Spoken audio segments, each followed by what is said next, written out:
अस्सलाम वालेकुम। आज हम मौजूद हैं हज़रत ख्वाजा क़िबला सखी बाबा मुर्शिद अल मारूफ पीर सरकार मुख्तार रहमतुल्लाह अलैह के बहुत ही मुरीद ख़ास खलीफा मजाज जनाब पीर मोहम्मद सलीम साहब के साथ, और इन्हीं से पूछेंगे सरकार के साथ आपकी पहली मुलाकात कब, कहाँ और कैसे हुई। जी अल्हम्दुलिल्लाह, बिस्मिल्लाहिर्रहमानिर्रहीम। मैं एक अदना सा ग़ुलाम हूँ अपने सरकार का।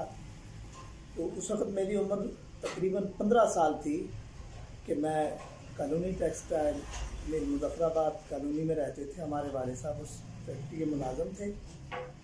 तो हमारी गली में हमारा मकान नंबर 5 था और सरकार 3 नंबर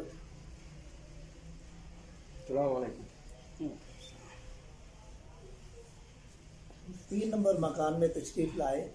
वहाँ एक मुमताज़ नाम का शख्स था जो आपका मुरीद था।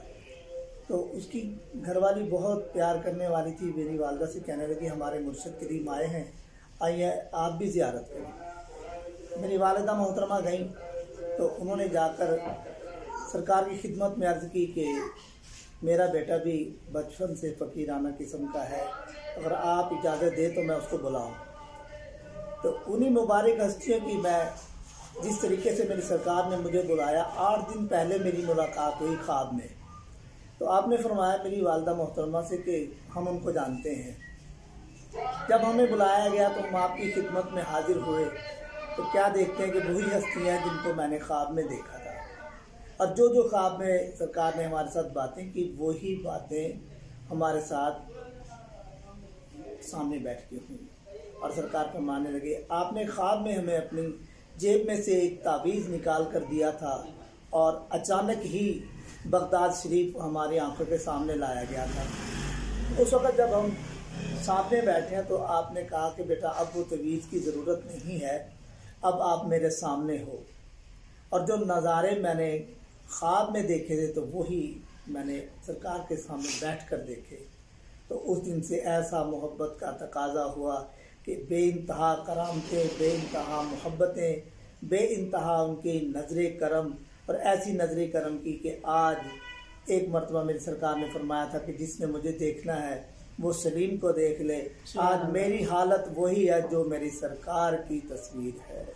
अल्हम्दुलिल्लाह, मैं बहुत उस रब्बे करीम का शुक्रगुजार हूँ जिन्होंने ऐसे फ़कीर हुसैनी की आगोश में हमें ज़िंदगी गुजारने की तौफीक अता फरमाई। अच्छा, आपके साथ साथ और कितने लोग थे जो बाबा जी के हस्ते बैठे थे? मेरा एक पीर भाई अभी भी मौजूद है, हाजी हयात उसका नाम है। मेरे साथ वो स्कूल हम 3री 4थी जमात में 5वीं तक इकट्ठे पढ़े हैं। वो हमसे पहले मुरीद हुआ था, लेकिन मंजूर नज़र कोई कोई होता है। अल्हम्दुलिल्लाह, वो जिससे चाहें उसे ही अपनी आगोश में ले लें, जिसे चाहें हटा दें। बहुत वहाँ मेरे मुज़फ़्फ़राबाद के बहुत सारे मुरीद हैं और हम तकरीबन उस वक़्त के दौर में सब मुरीदों से छोटे थे। और मेरी सरकार से इतना प्यार मोहब्बत का निज़ाम चला कि आप किसी को भी वहाँ आवाज़ देते तो यही कहते थे सलीम, तो फिर कहना ओहो हम भूल गए, दूसरे को बुला रहे थे, सलीम का नाम मुँह से निकल गया। अल्हम्दुलिल्लाह, आज भी वही अल्हम्दुलिल्लाह तकाज़ा है कि जिस तरह भी मेरे सरकार मुझे हयात मिलते रहे हैं उसी तरह मुझे बातन में मिलते हैं। सरकार का ख़ास वजीफ़ा या फिर जो उन्होंने आपको नजर ख़ास वजीफ़ा सरकार या रहीम रहम कर, या करीम करम कर इनायत फरमाते थे। और ये भी मेहरबानी करते थे कि बेशक वज़ू है या नहीं है बेटा, अपने परवरदिगार को हर वक्त याद करो, वो रहम भी करता है, करम भी करता है। फिर फरमाते थे कि जब कभी ज़्यादा ही दिल परेशान हो तो फिर कहा या रब सुकून दे मुझे दिल के चैन का, परवरदिगार वास्ता खूने हुसैन का। जब ये वास्ता दिया जाता था तो कोई दुनिया का, दीन का ऐसा मसला नहीं होता था कि जो रुक जाए। रूहानियत का, जिस्मानियत का, अल्लाह ताला सब पर मेहरबानी करते। हज़रत इमाम हुसैन रज़ी अल्लाह ताला अन्हु के खून पाक के सदक़े, और जो वो खून है जिसका सदका मेरा मालिक कभी खाली वापस नहीं लौटाते। अल्लाह ताला की शान करीमी है, अपने औलिया अल्लाह को करामत से नवाजता रहता है। आपने अपने सरकार के साथ जो करामतें देखी, ऐसी ऐसी करामतें देखी कि एक से एक बढ़कर देखी। जो एक बयान कर तो दूसरी उससे बढ़कर है। और अल्हम्दुलिल्लाह, मेरी वालिदा के पिते में पथरी थी, मैंने अस्पताल में दाखिल करवाया। मेरे मामू का लड़का 7 नंबर वार्ड में मुलाजम था। शाम को 8 बजे हम आए तो सरकार फरमाने लगे बेटा माँ को अस्पताल छोड़ाया है। मैंने कहा जी। तो कहने लगे क्या डॉक्टरों ने कहा कि अगर हम ऑपरेशन नहीं करेंगे तो आपकी वालदा मर जाएगी। मैंने कहा जी। तो कहने लगे अच्छा। कुछ देर के बाद आपने सिगरेट लगाई और माचिस की तीली से ज़मीन पर खाने से बनाए और मिटा दिए। मुझे कहा बेटा हमने आपकी वालिदा का ऑपरेशन कर दिया है, अगर आपकी वालिदा इस तकलीफ से मर गई तो क़यामत वाले दिन हम जिम्मेवार होंगे, अगर डॉक्टरों के ऑपरेशन से मर गई तो फिर तुम्हारी जिम्मेदारी है। मेरे मामू का लड़का देख रहा है। मैंने कहा टाइम नोट कर। उस वक्त 9:30 बजे का टाइम था। तो हम 10 बजे वहाँ से इजाज़त लेके जब वार्ड में गए तो अपनी वालिदा से मिले तो उस दिन सुबह ऑपरेशन 10 बजे था। हम अपनी वालिदा के पास जब गए तो पूछा क्या हाल है। कहने लगे बेटा 8:30 बजे का टाइम था, मेरे पेट में हलचल सी हुई है, मैं वाशरूम गई हूँ, तो काले रंग की 2-3 गांठें सी निकली हैं, तो मेरा दर्द उस वक़्त से अभी तक नहीं है। तो मैंने अपने मामा के लड़के की तरफ देखा। मैंने कहा उस वक्त 8:30 बजे का टाइम था जब मेरी सरकार फरमा रहे थे कि तेरी वालिदा का हमने ऑपरेशन कर दिया है। अब जब सुबह हुई तो हमने डॉक्टरों से कहा जी हमें ज़रा मरीज़ से बाहर कुछ मेहमान मिलने आए, ऑपरेशन 10 बजे है, हमें 8 बजे इजाज़त दी जाए मिलने के लिए। उन्होंने इजाज़त दी तो हमने डिस्चार्ज शीट लिखवा कर और रक्शे में बिठाया, वालिदा को ले आए। 15 साल तक मेरी वालिदा को वो कभी पित्ते का दर्द नहीं हुआ था। माशा। और बेइंतहा आपकी करम नवाजियाँ करामतें हैं, ऐसी हैं कि जो बयान करने से बाहर हैं। क्यों कि मौजज़ा और करामत जो है ये समझ से इंसानियत की पहुँच से बहुत दूर है। जहाँ इंसान की पहुँच हो ही नहीं सकती वहाँ मौजज़ा और करामत काम करती है। और बेइंतहा ऐसी हैं जो कि एक चीज़ ख्वाब में देख रहे हैं। मैं एक रास्ते में अपनी फैक्ट्री का ठेकेदार था, वहाँ लेटा पड़ा हूँ तो मेरी कमर आकर किसी ने थपकाई है। मैंने कहा शायद कोई वहाँ यहाँ से हवाई चीज़ गुजरी होगी, तो मैं उठकर फिर सो गया। फिर मेरी कमर के नीचे हाथ आया, मुझे उठा के बिठा दिया, मैं फिर सो गया।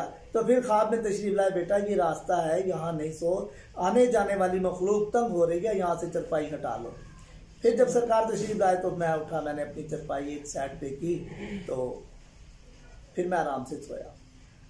फिर एक दिन मैं अपने घर में बैठा हूँ तो दरवाज़ा भी बंद है। एक सब्ज़ रंग लिबास में एक बुज़ुर्ग तशरीफ़ लाए तो कहने लगे कि हम आपको मुरीद करने आए हैं। लेकिन मेरी होश ने काम नहीं किया कि मेरा आंगन का दरवाज़ा बंद है तो ये शख्स बुज़ुर्ग अंदर कैसे आ गए। तो हमने उनसे कहा कि जी हम मुरीद हो चुके हैं, अब हमारी गुंजाइश नहीं है।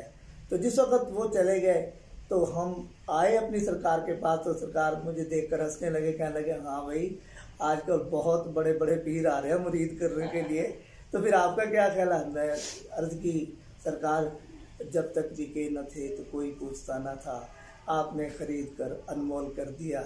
जब से आपकी खिदमत में आए तो कई बुजुर्ग कहते हैं कि इसने तो हमारा मुरीद होना था, ये तो हमारी महफिल का था।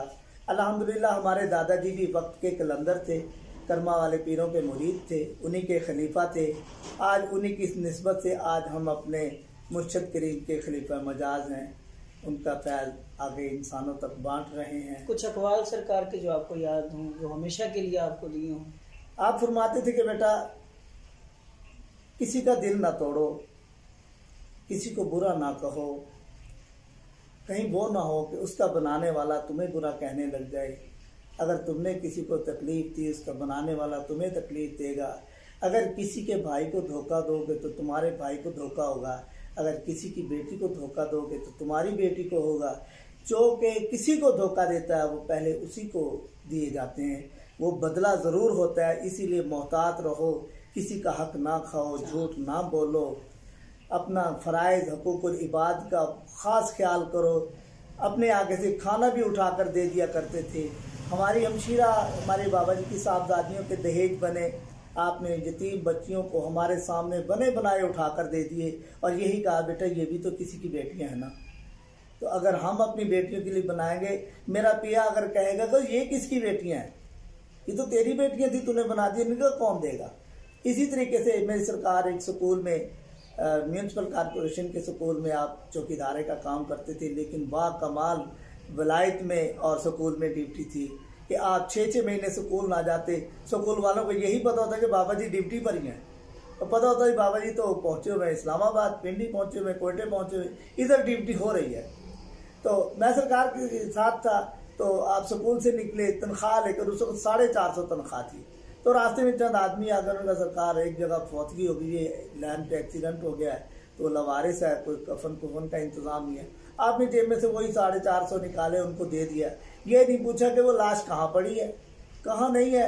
हमने घर में बच्चों के लिए पूरे महीने का राशन लेना नहीं, ये लो तुम उसका कफन दफन करो, हमारा साईं हमें खुद ही दे। इस तरह अपने जिंदगी भर सरकार ने लंगर बेइंतहा चलाए, जगह जगह पर मनादी की, और हमने बहुत सारे दुनिया में अल्लाह ताला के औलिया कराम से मुलाकातें हुई, बहुत हुई, लेकिन हमारी नज़र में इस कायनात में फ़कीर हुसैनी सिर्फ बाबा अब्दुल रशीद फ़कीर हुसैनी है। इनके मुकाबले में कोई और, हम तो वैसे भी उनके जब गुलाम हैं, मुरीद हैं, औलाद हैं, हमारी नज़र में तो और कोई जचता ही नहीं आपके मुकाबले में, ना है ना होगा। अभी तक कोई ऐसा माने पैदा नहीं किया फ़कीर हुसैनी जो कि सरकार के मुकाबले में आए। सरकार का पसंदीदा लंगर?